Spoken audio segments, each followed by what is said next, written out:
Curious George Haunted Halloween. Open up to the first page. This year, George was spending Halloween in the country. The last autumn leaves were falling. George and the man with the yellow hat were busy raking. Flip. Mrs. Rankins rode by on her bicycle. "Halloween's here! Hang on to your hats!" she shouted. "Happy Halloween, Mrs. Rankins," said the man. George was curious. Why would he need to hang on to his hat? Flip. George went to the Rankins farm. There were so many pumpkins. His friends Allie and Bill were there too. "Hang on to your hat," said Bill. George and Allie were confused. Why was everyone saying that? "Haven't you heard of the legend of No Noggin?" Bill asked. They hadn't. Flip.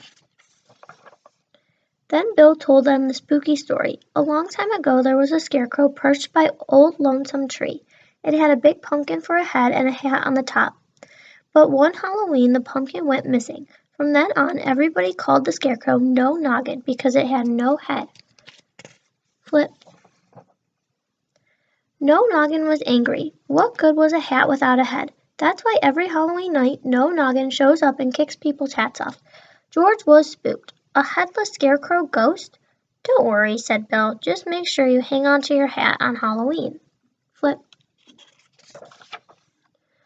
George went home with his pumpkin. He wanted to see his friend and find out more about No Noggin. "It's just a legend, George," said the man. "A tall tale, a ghost story. It's not real."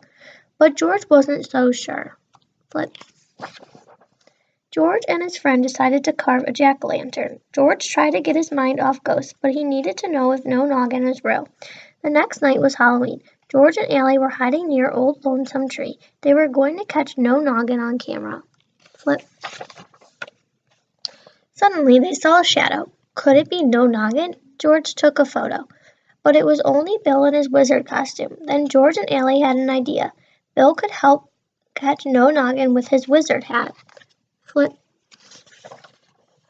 Bill stood near Old Lonesome Tree. He walked back and forth and waited for No Noggin to kick his hat.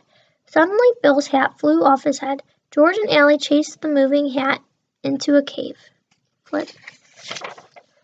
Inside the cave, they found Bill's hat and Jumpy's squirrel, and lots of other hats, all filled with acorns. There was no headless scarecrow. It had been Jumpy all along.